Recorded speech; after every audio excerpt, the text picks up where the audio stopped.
बोलिए सदगुरुदेव भगवान की जय। आज महाकुंभ मेला चल रहा है बहुत जोरों पर, लेकिन आज कुंभ मेला का लोग अर्थ नहीं समझते हैं। और कुंभ मेला में स्नान डुबकी लगाने से क्या होता है? तो भारत का मतलब क्या होता है? अभी बहुत कम लोग जानते होंगे भारत का मतलब क्या होता है। तो भारत एक अध्यात्म देश है। भारत एक अध्यात्म देश है। तो भारत का संधि विच्छेद कीजिए। तो भा माने ज्ञान और रत माने लीन। जो आत्मज्ञान में लीन हो उसे भारत कहते हैं, उसे कुंभ कहते हैं। लेकिन आप जब मनुष्य जो है इस धरती पर ज्ञान में लीन नहीं हुआ तो कुंभ मेला में नहाने से आपका मन क्लीन कैसे हो सकता है? आप कितनों कुंभ मेला में डुबकी लगा लीजिए, लेकिन आपका मन क्लीन नहीं हो सकता है जब तक आप ज्ञान में लीन नहीं होइएगा। जिस दिन आप ज्ञान में लीन हो जाइएगा, ध्यान में लीन हो जाइएगा, साधना में लीन हो जाइएगा सहज रूप से, तो उस दिन आपका मन क्लीन हो जाएगा।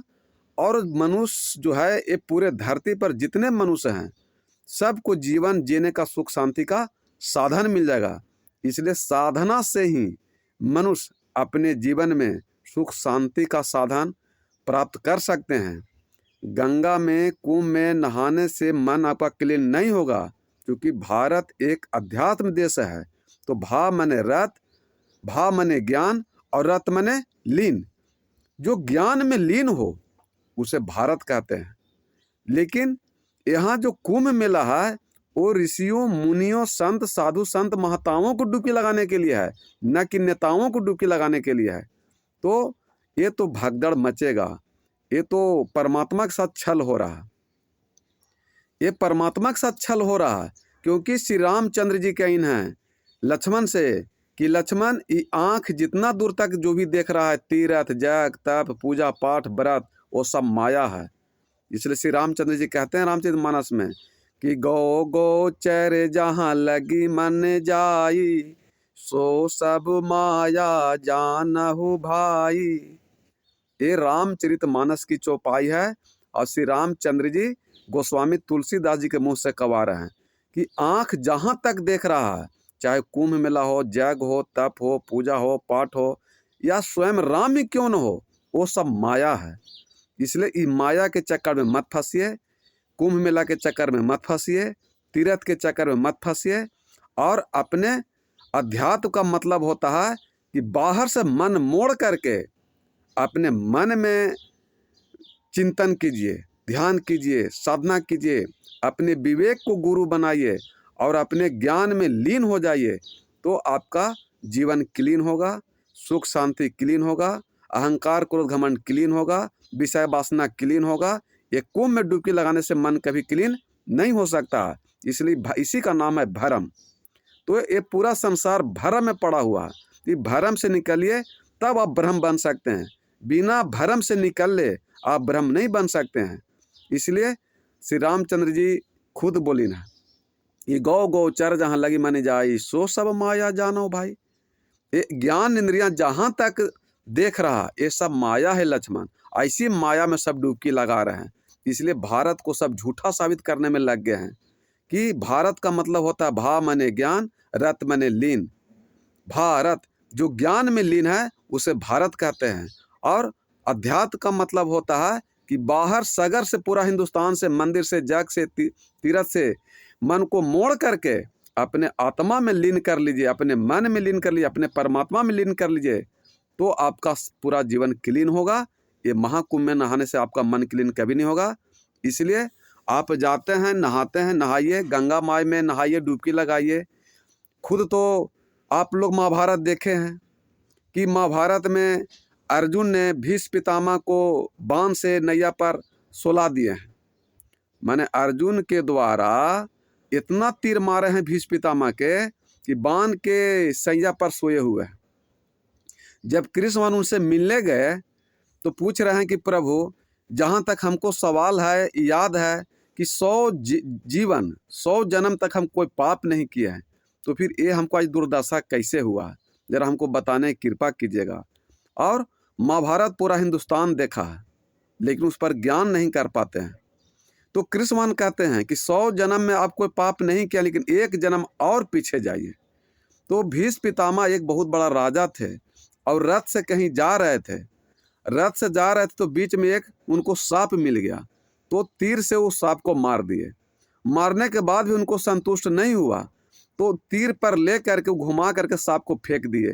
तो रेगनी कांटा पर जाके बेचारा सांप गिर गया। अब पूरे शरीर में उसका सांप के शरीर में कांटा बेध गया। और 18 दिन के बाद उस सांप का मृत्यु हुआ। कलट कलट के बेचारा सांप मरा था और वो 18 दिन के बाद वो मृत्यु को प्राप्त हुआ था। कृष्ण कह रहे हैं कि हे भीष्म पितामह, वही आपका बुरा कर्म आज आपको इस जन्म में मिला है, क्योंकि आप इस जन्म में पाप किए हैं कि दुर्योधन जैसा पापी आदमी के साथ आप दिए, उसका पानी पिए, उसका अन्न खाए, इसलिए आज अर्जुन के द्वारा आपको ये बांध के सैया पर सोना पड़ रहा है और पूरा शरीर बेधा हुआ है। पूरा हिंदुस्तान जानता है कि महाभारत में देखा गया है कि भीष्म पितामह गंगा का पुत्र है। जब गंगा के पुत्र भीष्म पितामह हैं और गंगा मैया अपने बेटे भीष्म पितामह को 100 बरस जो बुरा कर्म पहले के जो सांप को मारे थे, वो पाप को जब नहीं धो सकते हैं गंगा मैया, तो पूरा हिंदुस्तान गंगा मैया के लगता है? नाना कि नानी, दादा कि दादी, चाचा कि फूफा, बेटा पुतो पत्नी के लगते हैं? आप हृदय पर हाथ रख करके सोचिए जरा विवेक से कि जब गंगा माता खुद अपने भीष्म पितामह बेटे का पाप नहीं धो सकते हैं, तो पूरा हिंदुस्तान के पूरा इंसान को कैसे वो गंगा मैया कुंभ मेला पाप धो देगा? इसी का नाम है भरम। इसलिए आप अपने ज्ञान के गंगा में डुबकी लगाइए, मन के गंगा में डुबकी लगाइए, विवेक के गंगा में डुबकी लगाइए, तो आपका जीवन निर्मल होगा, पवित्र होगा, शुद्ध होगा, तो आपको जीवन मोक्ष मुक्ति मिलेगा। ये प्रयागराज में कुंभ मेला में डुबलाने से कुछ नहीं होगा। और आप सब देखे रहें कि पूरा कुंभ मेला में क्या हुआ। लेकिन जो भी कुंभ मेला में जिनके भी मृत्यु हुआ, मैं उनके संवेदना व्यक्त करता हूँ, उनके आत्मा को शांति मिले, उनके परिजन को दुख में सहने के भगवान ईश्वर गुरु शक्ति दे और उनके परिवार को धैर्य दें, ताकि उनको सहानुभूति मिल सके। लेकिन आप अपने मन की गंगा में डुबकी लगाइए। सब साधु संत महात्मा कहते हैं कि मन चंगा तो कठौती में गंगा, शुरू से कहते आ रहे हैं, लेकिन इस पर कोई ध्यान नहीं देते हैं। सदगुरु कबीर साहब भी कहते हैं कि कबीरा मन निर्मल भया जैसे गंगा नीर, तो पाछे पाछे हरि फिरे कहत कबीर कबीर। तो कहते हैं सदगुरु कबीर साहब सब पगला गया है, साधु संत महात्मा पगला गया, पगला नहीं गया है, ये सब भगवान को पा गए हैं। इसलिए कबीरा मन निर्मल भया जैसे गंगा नीर, पीछे पीछे हरि फिरे कहत कबीर कबीर। यही बात गोस्वामी तुलसीदास जी से रामचरितमानस में किसी भक्त ने प्रश्न पूछा है कि प्रभु हम राम को प्राप्त हमें राम को प्राप्त करना है, क्या जय करें, तप करें, अयोध्या जाएं, कहाँ जाएं, बताइए। तो गोस्वामी तुलसीदास जी कहते हैं कि तुम लोग का ज्ञान बुद्धि विवेक नहीं तो हम क्या करें। हम रामचरितमानस के हेडिंग में लिख गए हैं रामायण में कि रामचरित्र मानस, रामचित्र मानस नहीं लिखे हैं। गोस्वामी तुलसीदास जी कह रहे हैं कि हम जो रामायण लिखे हैं उसमें हेडिंग लिखे हैं कि रामचरित्र मानस, रामचित्र मानस नहीं लिखे हैं कि राम को चरित्र को मानिए, राम को चित्र को मत मानिए। तो आप लोग समझिए नहीं रहे तो हम क्या करें, आपको पास विवेक बुद्धि नहीं तो हम क्या करें। इसलिए रामचरित्र मानस, राम को चरित्र को मानना है कि जो राम अपने जीवन में कार्य किए थे, अगर वो कार्य करते हैं इंसान मनुष्य, तो आप राम बन सकते हैं, कृष्ण बन सकते हैं, फिर आपके जीवन में सुख शांति आ सकता है। राम को चित्र को पूजा करने से कल्याण नहीं होगा, अयोध्या जाने से कल्याण नहीं होगा। अयोध्या में राम जी का जन्म हुआ है, अयोध्या में रहते नहीं हैं, वो सभी प्राणियों के हृदय में रहते हैं। इसलिए गोस्वामी तुलसीदास भी कहते हैं कि जो सदगुरु कबीर साहब बोल दिए हैं उनकी बात को कोई काट नहीं सकता है। इसलिए गोस्वामी तुलसीदास जी कहते हैं तुम कितनों जाग तप पूजा पाठ व्रत अयोध्या जाओ, राम नहीं मिलेंगे। तो कैसे मिलेंगे राम? तो गोस्वामी तुलसीदास भी कहते हैं रामचरितमानस में कि निरमल मन जन सो मोहे पावा, मोहे कपट छल छिद्र न भावा। क्या कहें श्री रामचंद्र जी? तुलसीदास जी क्या कहेंगे? कुएं में डुबकी लगाना, अयोध्या जाना, देवघर जाना, प्रयागराज जाना, काशी जाना, वैष्णो देवी जाना, विंध्याचल जाना, कहाँ जाए से डुबकी लगा तुमको कल्याण होगा? सीधे श्री रामचंद्र जी कहवा रहे हैं गोस्वामी तुलसीदास जी से रामायण में कि निर्मल मन जन सो मोह पावा। जिसका मन निर्मल हो गया, जिसका आचरण निर्मल हो गया, पवित्र हो गया, वाणी पवित्र हो गया, खान पान पवित्र हो गया, रहन सहन पवित्र हो गया, अहंकार को घमंड पवित्र हो गया, वो आसानी से राम को पा सकता है। हम उसको पीछे पीछे फिर चलेंगे, उसको हमको खोजने की जरूरत नहीं है। हम कहीं भुलाल नहीं है, हम सभी प्राणियों के हृदय में है, लेकिन मनुष्य के हृदय में रामन बैठल है, राम नहीं बैठल है। और दूसरी पंक्ति में कहते हैं कि मोहे छल कपट छिद्र न भावा। जो मेरे साथ छल कपट बेमाना झूठ सच करेगा, लोभ मोह करेगा, अहंकार क्रोध घमंड करेगा, वो हमको भाता नहीं है। समझ में आया? इसलिए श्री रामचंद्र जी कहते हैं कि निर्मल मन जन सो मोह पावा, मोह कपट छल छिद्र न भावा। संत रविदास जी कहने कि मन चंगा त कठौती में गंगा। और सदगुरु कबीर साहब तो कहिए रहे चिल्ला चिल्ला के कि कबीरा मन निर्मल भया, जैसे गंगा नीर, तो पाछे पाछे हरि फिरे, कहत कबीर कबीर। मेरे भाइयों, मनुष्य एक सामाजिक प्राणी है। संत लोग महात्मा लोग किसी को दिल आत्मा को दुखाना नहीं चाहते हैं, लेकिन साधु संत महात्मा का सच बात को नहीं बोलेंगे तो आप लोग सब झूठे भक्ति में फंसे रह जाएंगे, तो आपको मोक्ष मुक्ति नहीं मिलेगा, कल्याण नहीं मिलेगा। केवल अर्थ धर्म काम, 3 काम तो मनुष्य करते हैं, लेकिन मोक्ष के लिए काम नहीं करते हैं, कभी भी नहीं। तो मोक्ष का जब भी मिलेगा आपको मोक्ष, तो सारे विषय वासना से हो जाएगा मुक्त, तो आपको हो जाएगा मुक्ति। दूसरा कोई उपाय नहीं है।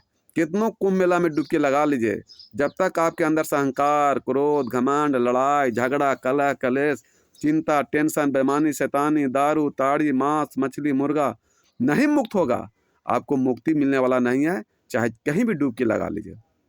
ये हम नहीं कह रहे हैं, ये श्री रामचंद्र जी खुद कहते हैं कि गौ गौ चर जहाँ लगी बनी जाई, सो सब माया जाना भाई।